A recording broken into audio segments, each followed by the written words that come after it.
Comenzamos un nuevo encuentro semanal de salud. Bienvenidos. En el marco del Día Internacional de la Mujer, el Hospital Privado de Comunidad organizó una vez más el encuentro Mujeres Enlazadas. Allí estuvimos y queremos compartirlo con ustedes. Doctora María Inés Echen, un nuevo Mujeres Enlazadas. ¿Qué significa este encuentro para el Hospital Privado de Comunidad? Hola, buenas tardes, gracias por estar, por supuesto, como siempre. Es muy grato para mí y para nosotros como institución poder llevar a cabo este encuentro, que como lo dice el título, Mujeres Enlazadas, lo de que sea el Día de la Mujer, casi que diría que es una excusa, y también hacer de algún modo un reconocimiento a las mujeres que padecen alguna enfermedad oncológica, que están enlazadas por una cuestión particular, porque entendemos que para las mujeres es bien fácil enlazarnos en el buen sentido, en el sentido de la comunicación, en el sentido de compartir algo que puede ser para el afuera una pavada, como algo que tenga que ver con un detalle menor, hasta las cuestiones más serias de salud. En ese contexto las mujeres en grupo nos potenciamos, nos replicamos, nos solidarizamos como si fueran de nuestra familia. Yo creo que tiene que ver con el ser mujer, digamos, que es algo que se construye. Yo creo que uno no nace mujer y nada más, que es algo que sucede, que se compone, que se construye ser una mujer. Y entiendo que las mujeres cuando nos agrupamos logramos cosas que llamativamente por ahí no tiene que ver ni con la fuerza ni con el género, que se nos ha tratado mucho tiempo de género débil o de lo que no podemos, sino que al contrario, nos potenciamos y mostramos que podemos.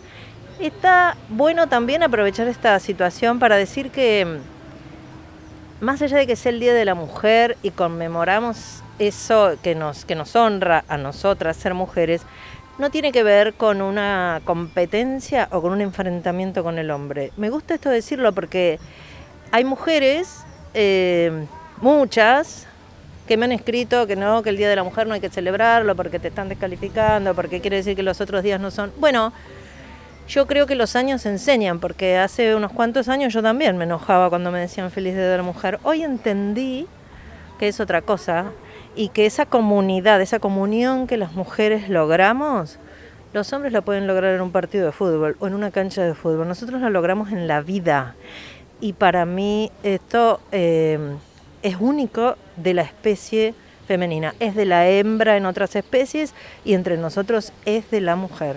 Entonces, hacer esto hoy en la que participa mucha gente del hospital, hay enfermeras, hay secretarias, hay gente de nutrición, hay gente representativa de la gestión del hospital que se sumen a esta convocatoria, para mí es muy grato y además es de algún modo reivindicar esto que siempre decimos, el derecho que tenemos a expresarnos y a manifestarnos, lo tenemos como humanos, pero a las mujeres se nos ha como atrasado mucho ese derecho. Entonces, hoy que lo tenemos, lo ejercemos. Yo agradezco a toda la gente que están acá porque la verdad es gente con la que tenemos mucho en común y tenemos mucho proyecto, la que es del hospital y la que no es del hospital.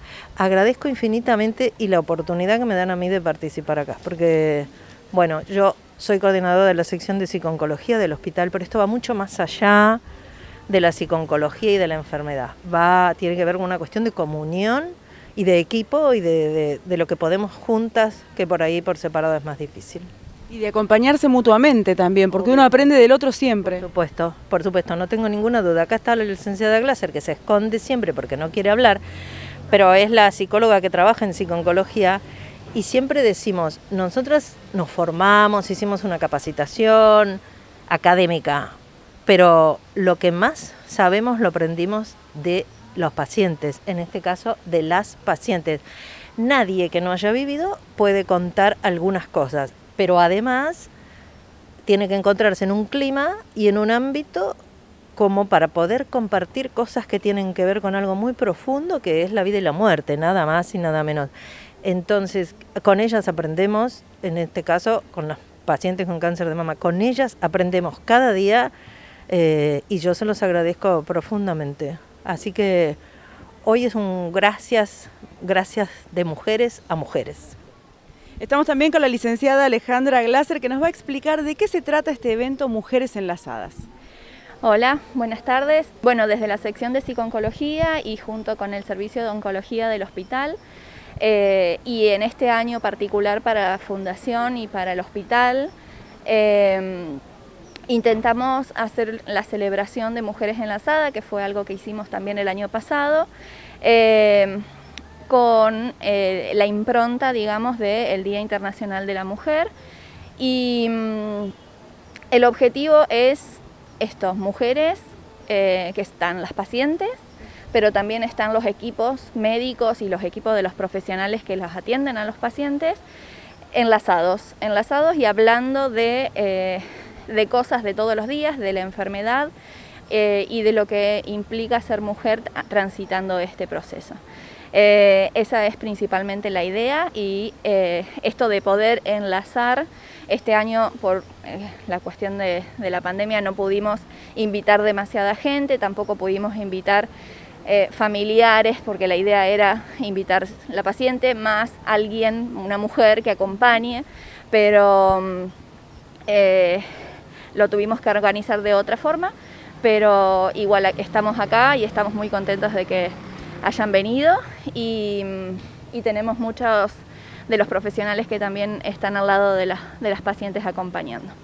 ¿Por qué es importante poder poner en palabras lo que le pasa a la persona que está transcurriendo por esta enfermedad? La expresión de las emociones, que no necesariamente siempre tienen que ser emociones positivas, es muy importante para el tránsito y la adaptación en el proceso de una enfermedad, de cualquier enfermedad que ésta sea. El cáncer tiene unas características particulares, porque tiene una connotación particular en nuestra cultura y en nuestra historia, y necesitamos hablar porque hay que contar experiencias y porque hay que contar los recursos y compartir esos recursos. Necesitamos que nos validen las emociones que nosotros estamos sintiendo en cada momento de lo que están transitando las pacientes, y por eso es importante el acompañarse mutuamente, pero desde un lugar empático y válido. Seguimos hablando de salud en las redes. Búscanos en Facebook como Hablemos de Salud.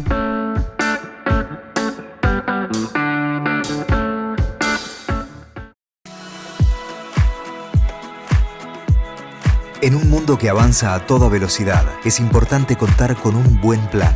Planes de salud de HPC. La tranquilidad de contar en cada día de tu vida con el servicio, la experiencia, el equipamiento y la tecnología que te brinda el Hospital Privado de Comunidad. HPC, desde 1971, cuidando la salud de Mar del Plata. Instituto Radiológico. Cumplimos 50 años brindando medicina de excelencia y creciendo en tecnología, con equipos de última generación únicos en Mar del Plata y zona de influencia. Resonador 3 Tesla, PET-CT, mamografía 3D, tomosíntesis. Ahora también podés visualizar tus estudios a través de nuestro portal virtual de imágenes ingresando a irradiológico.com.ar. Cirugía de nariz, orejas, aumento y reducción mamarios, lifting, cirugía de párpados, abdomen, Centro Integral de Cirugía Plástica Colón, 499-2605. Licenciado en Psicología Leonardo Pontoriero. Trastornos de la personalidad, problemáticas de pareja. Para consultas y turnos, comunícate al WhatsApp 223-536-7243. Licenciado Leonardo Pontoriero. El pasado 12 de marzo se conmemoró el Día Mundial del Glaucoma y eso nos motivó a querer saber un poco más acerca de esta enfermedad de la vista. Junto al oftalmólogo Juan Pedro Venturino vamos a conocer ahora de qué se trata el glaucoma. El glaucoma es una enfermedad crónica caracterizada por un daño del nervio óptico y del campo visual, secundario al aumento de la presión intraocular, sostenida en el tiempo. ¿Y cómo se produce ese aumento de la presión ocular? Bueno, ese aumento de la presión ocular se da por una resistencia a la salida de un fluido que se llama humor acuoso, que es el fluido que le da tono al ojo y que se drena a través de un sistema de canales que se llama trabeculado corneal, y cuando existe una resistencia a la salida del humor acuoso a través del trabeculado, aumenta la presión intraocular, lo que lleva a daño del nervio óptico. ¿Cuál sería entonces la presión intraocular normal? La presión intraocular normal es entre 10 y 20 milímetros de mercurio, pero es importante que el oftalmólogo tenga el concepto de presión target o meta, que es la presión que debe alcanzar cada individuo en particular en función de su daño o no de nervio óptico, daño o no de campo visual, o en un paciente asintomático que concurre al control de rutina. Cada uno debe tener una presión esperable o meta.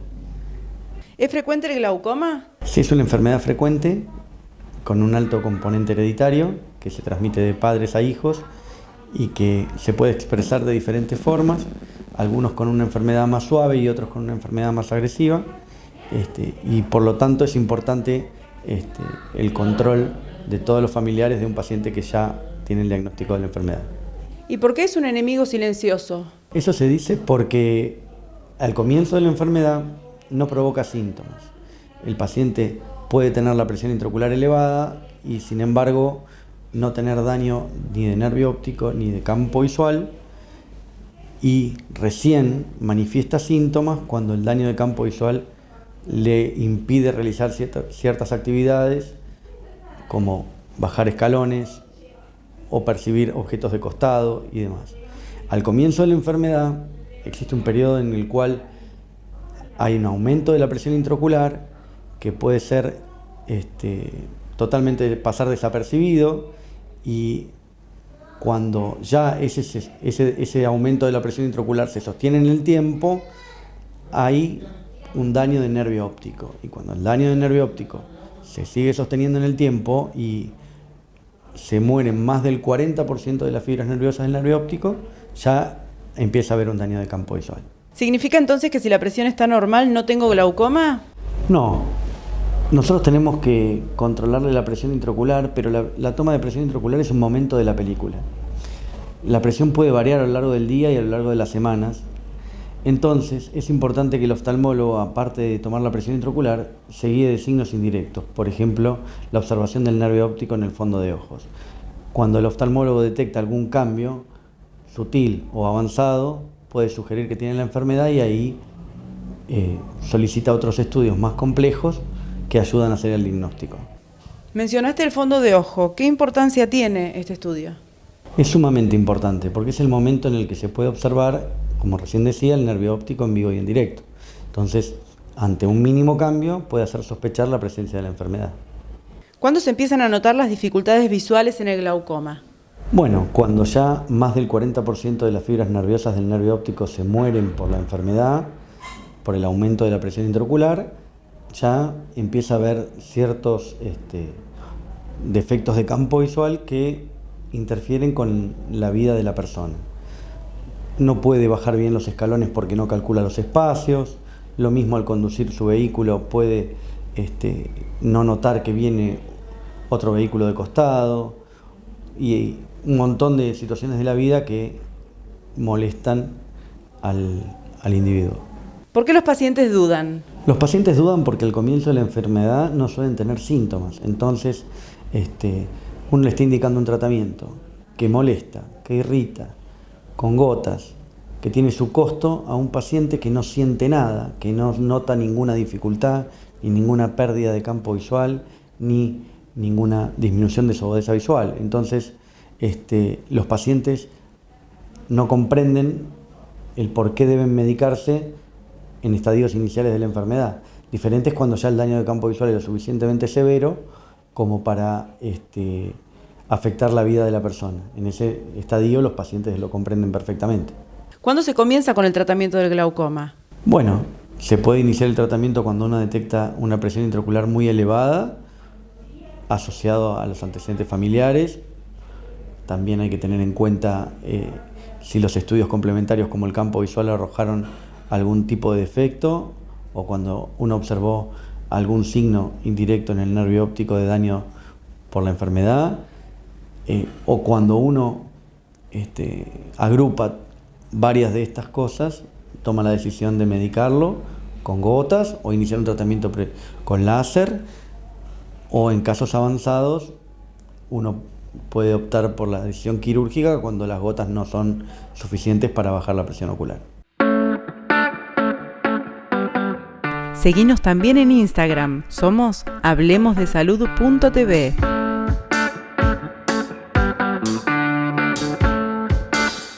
Unidad de Cardiología Clínica, Doppler Color, Ecoestrés, Holter, Rehabilitación del Cardiópata, Ergometría Digital, TIL Test, Mapa, Prequirúrgicos a Demanda, Cardiología Infantil, 491-0024. Doctor Simón Mina, diagnóstico y tratamiento del origen de la enfermedad, tratamiento psicobiológico, consultas online y presenciales, 223-635-5032, 223-621-3022. En Capital, 011-430-79-609. Consulte a su oftalmólogo y recupere la visión con un solo anteojo. Siviero Óptica. Con los anteojos polarizados, logre con su corrección una visión sin reflejos. Siviero Óptica. Jacinto Peralta Ramos 789. Neumax es Bosch Car Service. Diagnóstico computarizado del automóvil. Neumax, servicios y neumáticos de Daniel Micheli. Avenida Libertad 5641. En Tandil, Hotel Francia, testigo de 100 años de historia de una ciudad increíble. Avenida Colón 1580, 0249-442-3240. elhotelfrancia.com.ar. El segundo jueves de marzo de cada año se conmemora el Día Mundial del Riñón y por tal motivo estamos en esta oportunidad con el doctor Hugo Petrone, que es director de redes de servicios públicos de trasplante de la provincia de Buenos Aires, perteneciente a Cucaiba, este organismo que todos conocemos. Doctor, cuéntenos cómo fue la conmemoración de este día. Bueno, la verdad, todos los segundos jueves de marzo de cada año hacemos esta actividad. Una actividad que se hace en todo el país, en todo el mundo en realidad, y fue muy lindo porque, como siempre, tenemos el apoyo de la comunidad. Nosotros esto lo hacemos hace muchos años y es una constante. Este año lo tuvimos que hacer de manera virtual por razones de público conocimiento, pero de todas formas cumplió el objetivo de transmitir a la comunidad y concientizar a la comunidad sobre lo que es salud renal. Este año la consigna es vivir bien con enfermedad renal. Apunta a la calidad de vida que deben tener las personas que padecen enfermedad renal, que la pueden de hecho tener. Hay muchas cosas que se pueden hacer cuando uno padece una enfermedad renal. Fundamentalmente está dirigida este año a aspectos nutricionales, aspectos de la actividad física, de la contención familiar, a ciertos hábitos que son nocivos, como ser, por ejemplo, el hábito de fumar, o el hábito de automedicarse con, por ejemplo, medicamentos como antiinflamatorios, que es muy frecuente, desgraciadamente, y que son conductas que pueden terminar dañando el organismo y, en particular, en nuestro tema, que es el tema renal. Otra cosa que tratamos de transmitir ayer fue la importancia de los controles a realizar con médicos de cabecera, médicos clínicos, en cuanto a detectar precozmente si existe una enfermedad renal, si hay una enfermedad renal. Eso es muy importante porque hay muchas situaciones en las cuales uno puede prevenir mayor daño, en el caso que ya existe un daño leve, y es la oportunidad a veces que no se vuelve a presentar. Hay mucha gente que que desgraciadamente debuta su cuadro clínico con ya un estadio avanzado de insuficiencia renal, porque hay que comentar que la enfermedad renal muchas veces es silenciosa, por años incluso, hasta que da síntomas y ya es demasiado tarde. Es decir, hay que comenzar con diálisis o, en algunos casos, trasplante. Cuando ocurren cosas así, es bastante para nosotros conmovedor, porque uno no puede no pensar qué hubiese pasado si esta persona hubiese consultado hace 10 años, 12 años, 15 años con un médico que lo hubiera y se hubiera controlado, y seguramente no hubiera llegado a esta situación. Y ahora está en diálisis. Por eso es que es tan importante esta actividad, para que la gente tome conciencia y se haga los controles que debe hacerse.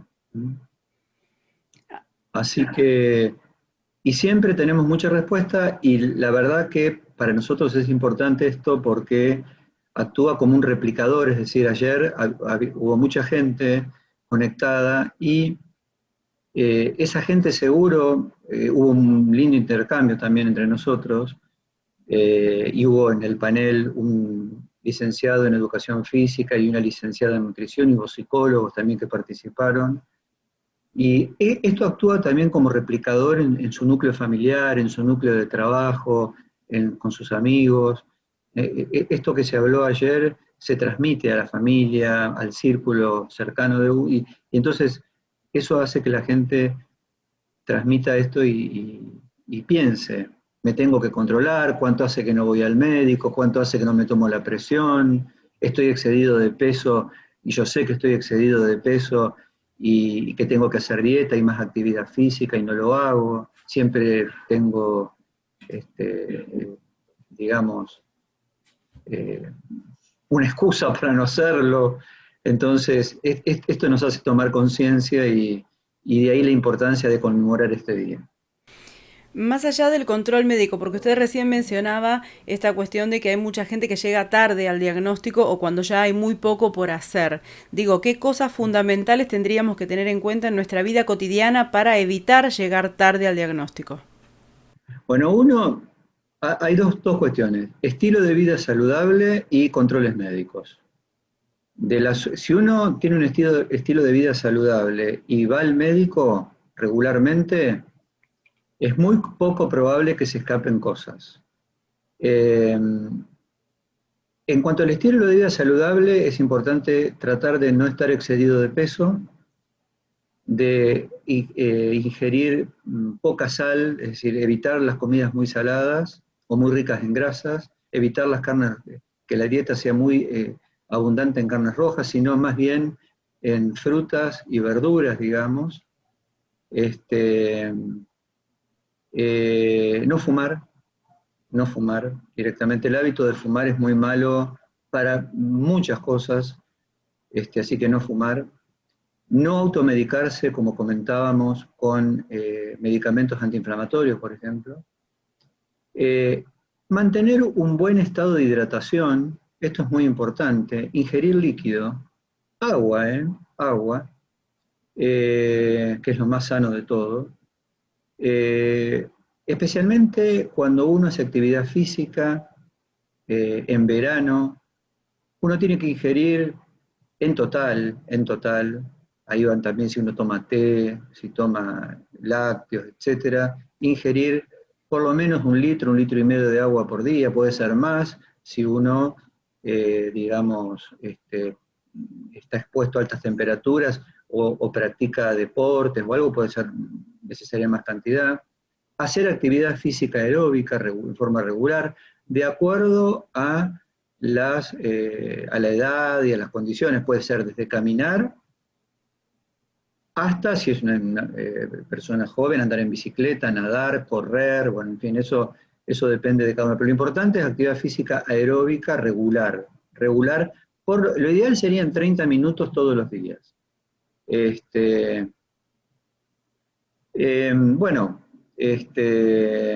los controles médicos. La periodicidad va a depender de la edad.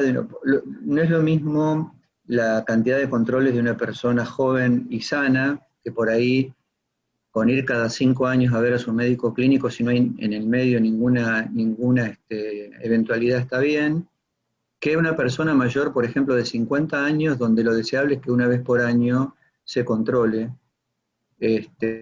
con médico, o puede ser más frecuente todavía si uno ya padece una enfermedad renal o alguna otra patología.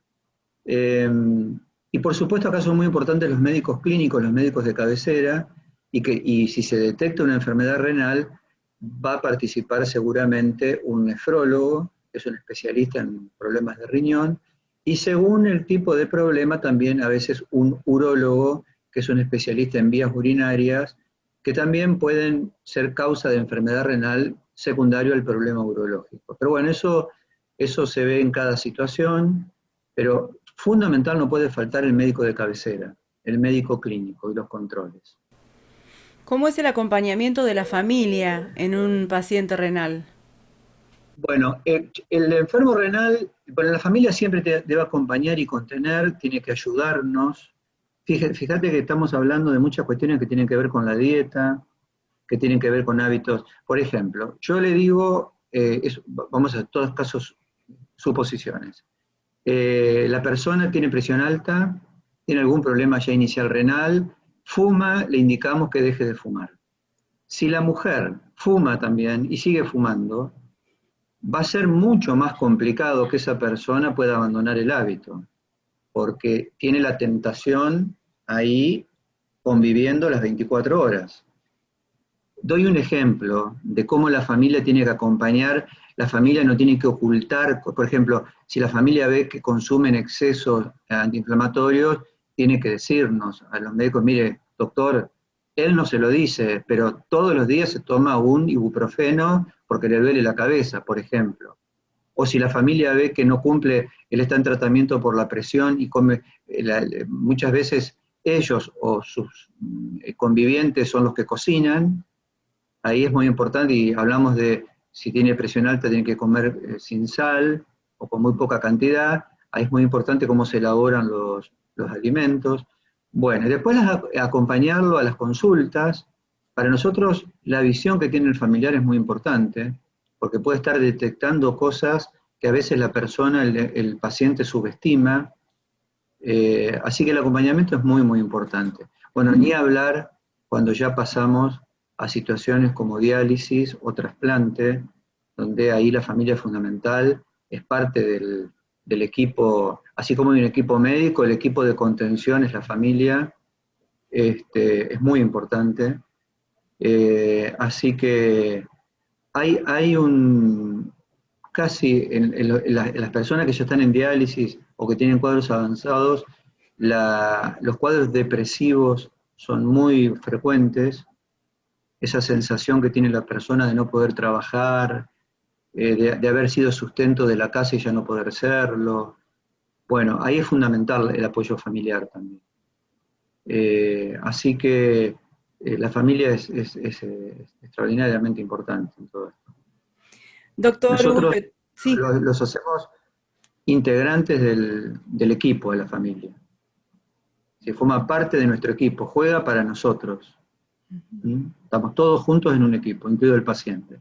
Llegamos al final de esta emisión. Compartimos con ustedes muy interesantes propuestas que ya están en todas nuestras redes sociales. Ahora llegó el momento de despedirnos hasta la próxima semana, cuando nos reencontremos aquí en Hablemos de Salud.